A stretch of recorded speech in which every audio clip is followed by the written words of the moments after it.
England, having failed to be a republic, had failed to be a monarchy. It was a bit of a puzzler. Perhaps William should declare himself king by right of conquest. He didn't think so.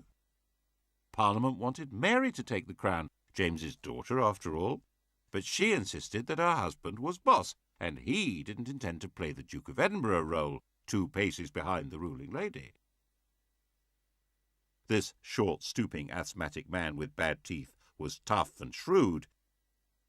He was himself a grandson of Charles I and wouldn't make a humble consort.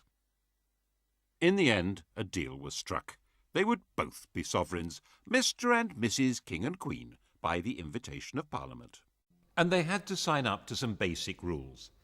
No standing army unless Parliament agreed to it.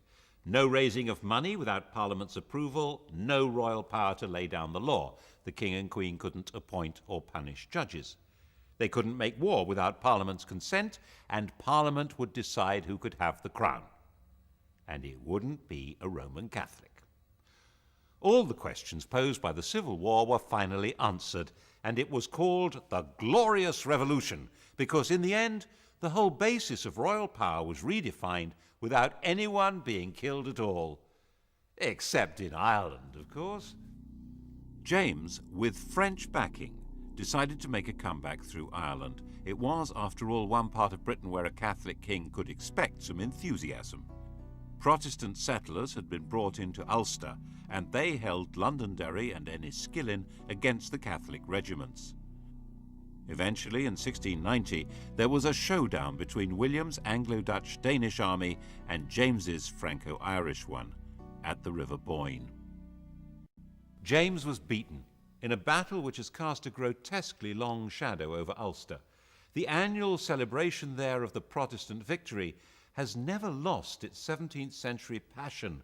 The irony is that this was not a religious war at all. It was a war to contain the ambitions of France, and the Pope was actually firmly on the side of William of Orange. The Vatican was more anti-French than it was anti-Protestant. The Orange men at the Battle of the Boyne were actually fighting for the Pope as well as King Billy.